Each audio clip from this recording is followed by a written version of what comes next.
धम्म प्रभात। बहुत बहुत साधुवाद। कल्याण हो, मंगल हो, दीर्घायु हो, सदा सुखी हो। आज हम संगत करेंगे कि अतीत काल में हम थे क्या, वर्तमान काल में हम क्या हैं और अनागत काल में क्या होंगे। तो जब हम अतीत काल पर नजर डालते हैं, इसका मूल्यांकन करना चाहिए, तभी बात बन सकती है। सभ्यता का विकास क्रमशः हुआ है, धीरे धीरे हुआ है, और उन लोगों ने मूल्यांकन किया है। आज हम फेल इसलिए हैं क्योंकि हम अपना मूल्यांकन नहीं करते। अतीत काल के अपने कार्यों का मूल्यांकन नहीं करते हैं, वर्तमान काल के कार्यों का मूल्यांकन नहीं करते हैं, भविष्य काल के कार्यों का मूल्यांकन नहीं करते हैं। आवश्यकता आविष्कार की जननी है। जो सभ्यता का विकास हुआ है वो धीरे धीरे आवश्यकता के आधार पर हुआ है। जैसे प्राचीन काल में जो नगरों का विकास हुआ, शहरों का विकास हुआ, गांवों का विकास हुआ, वो नदियों के किनारे हुआ। क्यों? क्योंकि जल ही जीवन है, और उसी जल से वो लोग पल्लवित हुए, पुष्पित हुए, बढ़े और सभ्यता का विकास हुआ। सारे के सारे नगर नदियों के किनारे, जल की जो पूर्ति है नदी से होती थी। जितना भी आपको सभ्यता मिलेगा खुदाई के दौरान मिला है। जैसे अतीत काल में 500 बुद्ध हुए, 27 बुद्ध हुए, 28 में बुद्ध तथागत हुए, 24 जैन तीर्थकर हुए, अर्थात 7वीं सदी तक भारत बुद्धमय बना रहा। फिर क्या हुआ? और 7वीं सदी से 12वीं सदी तक बुद्ध और अबुद्ध में संघर्ष चलता रहा।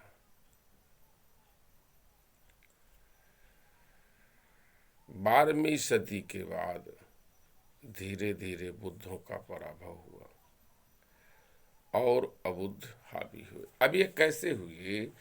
तो यहाँ के जो गैर श्रमण हैं वो बाहरी आक्रांताओं को बुलाते थे, जानकारी देते थे, सुविधा देते थे, हमला करवाते थे। इसका इतिहास है। भारत में बाहरी आक्रांताओं ने हमला नहीं किया, यहाँ हमला कराया गया।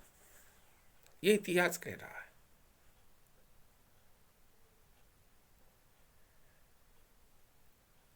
और हम आधुनिक काल में जब आते हैं तो हमें ये देखना चाहिए कि 1947 में हमारे पास कितने विद्यालय थे, हमारे पास कौन कौन से गवर्नमेंट के उद्योग थे। 1947 की हमारी आबादी क्या थी?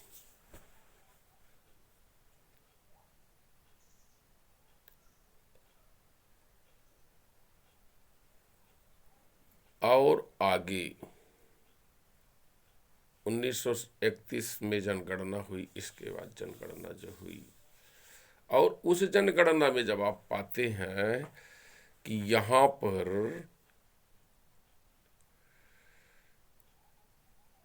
कोई हिंदू नहीं था।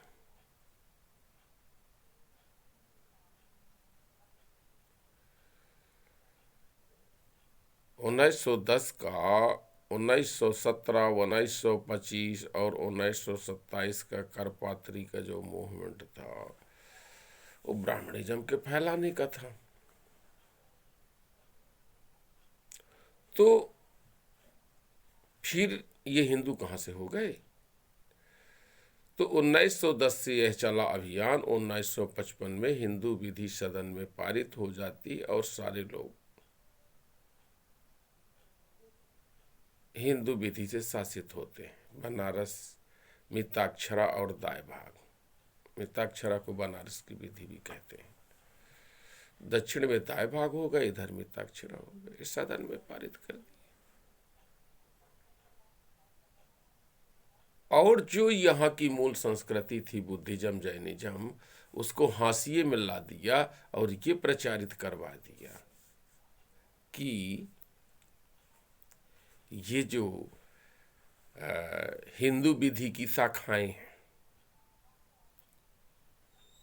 कितनी बड़ी चालाकी से किया गया।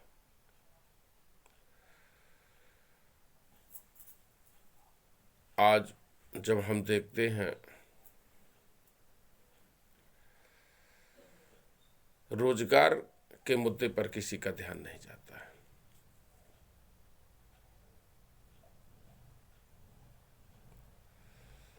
शिक्षा के मुद्दे पर कोई ध्यान नहीं जाता है। राष्ट्र की संपत्ति कौड़ियां भौके भाव अपने दोस्तों के नाम किया जाता है, उस पर कुछ नहीं जाता। दबी जुबान अन्य दलों के नेता भी कहते हैं वो अयोध्या में क्या हमको बुलवाने की जरूरत है, किसी कार्ड की जरूरत नहीं है, हम भी जा सकते हैं।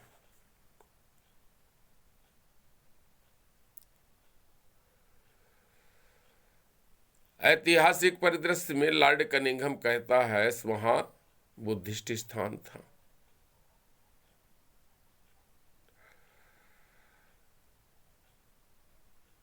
ह्वेनसांग, फाह्यान, इत्सित, मेगस्थनीज, तमाम ऐतिहासिक दस्तावेज है और खुदाई के बाद भी बुद्ध की प्रतिमाएं निकली, बुद्ध के अवशेष निकले। इसके बाद भी जो शासन और प्रशासन है वह रोजगार के मुद्दे पर चुप है। कितनी स्कूल शासकीय हैं, कितनी स्कूल अशासकीय हैं, ये जानने का आपको कोई अधिकार नहीं। कितने उद्योग बेचे गए और कितने नए लगाए गए, इसका कोई मतलब नहीं। कितने आईटी विद्यालय लगाए गए और कितने हैं, कितने पहले थे, इसका भी कोई मतलब नहीं। कितने लोगों को रोजगार मिला है, इसका कोई मतलब नहीं। इतने लोग पुअर्टी लाइन के नीचे जीवन जी रहे हैं, उसका भी कोई मतलब नहीं। मतलब क्या है? अमावस पूर्णमासी को धर्म का मेला लगना चाहिए। नदियों और मूर्तियों में सुरक्षा व्यवस्था होनी चाहिए।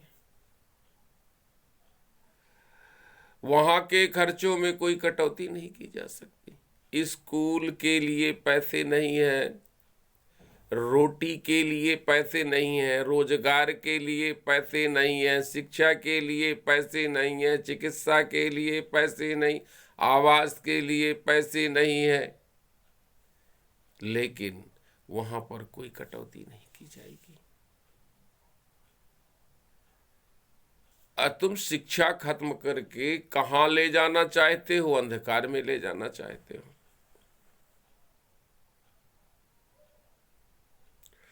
तुम चिकित्सा करके अपंगता की ओर ले जाना चाहते हो, बीमार की ओर ले जाना चाहते हो। तुम रोजगार खत्म करके भिखारी की लाइन में खड़ा करना चाहते हो। कैसे लोकतंत्र चला रहे हो? और पूरा देश मौन है। बड़े बड़े लोग बड़े बड़े संगठन चला रहे हैं, संगठित नहीं है, संगठन चला रहे हैं। महापुरुषों ने कहा शिक्षित हो बनो, संगठित हो, संघर्ष करो। संगठित नहीं हुए, संगठन चला रहे हैं।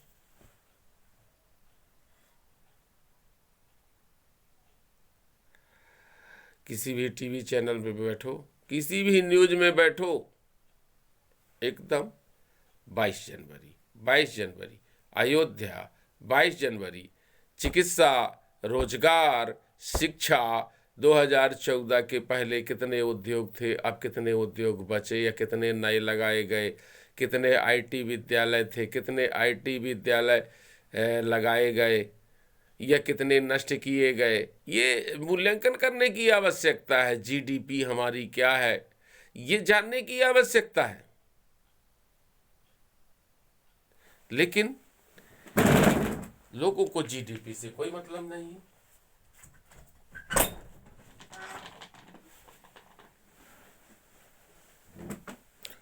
लोगों को जीडीपी से कोई मतलब नहीं है।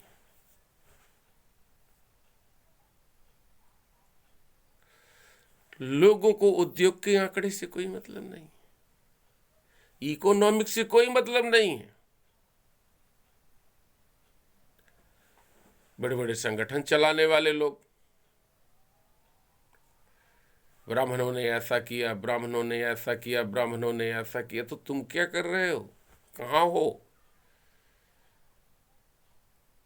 इसलिए आप सब लोगों को, ये लोग गवर्नमेंट का पूरा पैसा खाली करके अपने अपने घरों में भर लिए हैं। सरकार के बल पर और उस सरकार का जो पैसा भरे हैं उसके बल पर आपको, और उस पैसे के साधनों के बल पर आपको पूरी तरह से अपाहिज, अपंग, अंधकार में डालना चाहते हैं। अपाहिज और अपंग बनाकर अंधकार में डालना चाहते हैं। पूरी तरह से चतुर्वर्णी व्यवस्था कायम करना चाहते हैं। पूरी तरह से निरंकुशता पैदा करना चाहते हैं। पूरी तरह से लोकतंत्र खत्म करना चाहते हैं। सरकार किसी भी धर्म का मंदिर नहीं बना सकता, मंदिर में पैसा नहीं दे सकता।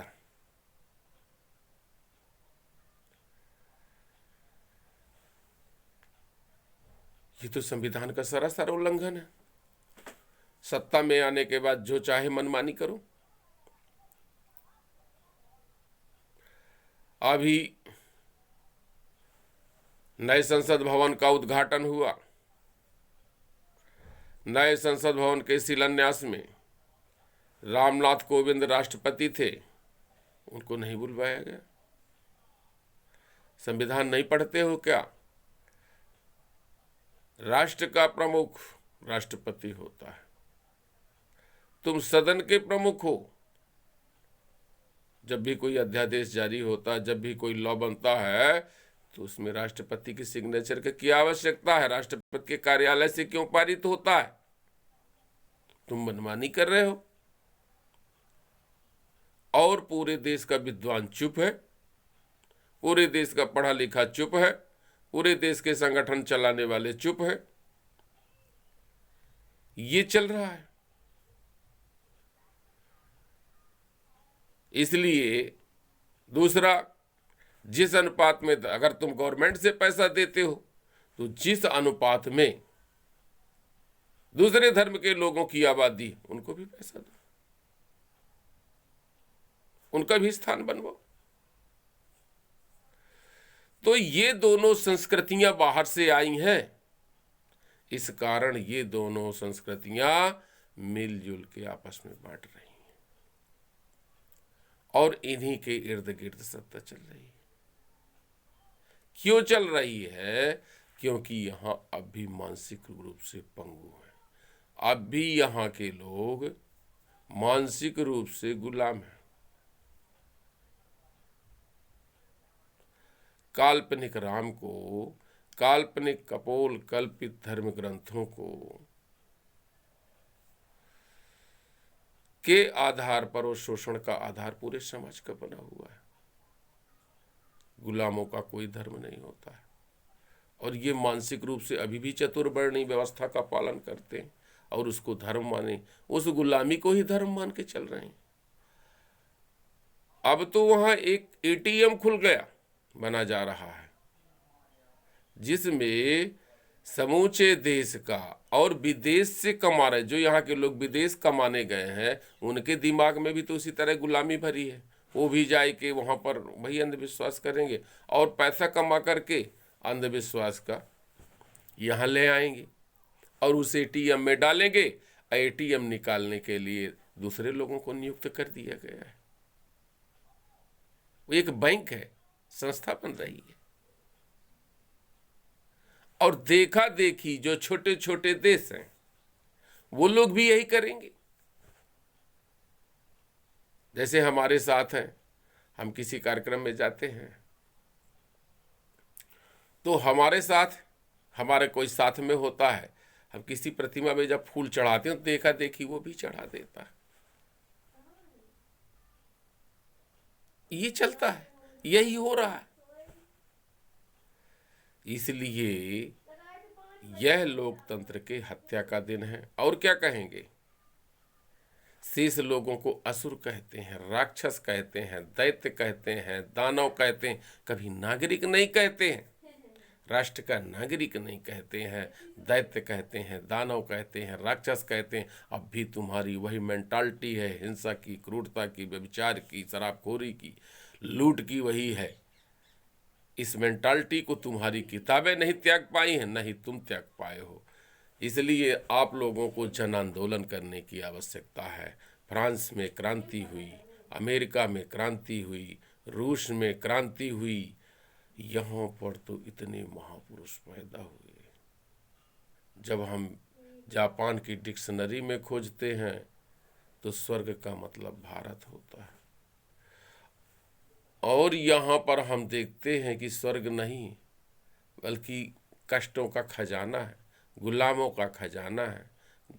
यह देश नागरिकों का देश न रह करके 3% लोगों के गुलाम का घर बन गया है, गुलामों का अजायब घर बन गया है।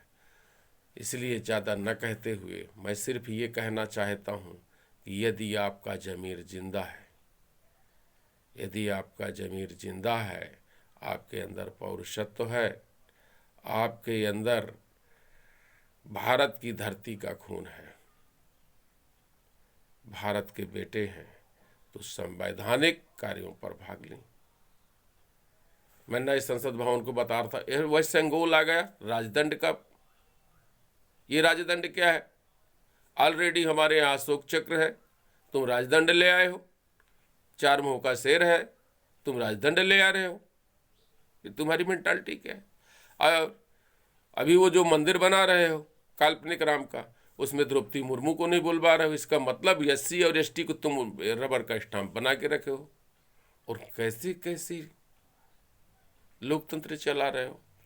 तो आप लोगों को जन आंदोलन करना है, इसकी तैयारी कर लेना है। और 22 तारीख को आप लोगों को काला दिवस मनाना है, जन आंदोलन करके काला दिवस मनाना है। आप जहाँ भी हो, जिस जगह पर हो, आपको काला दिवस मनाना है।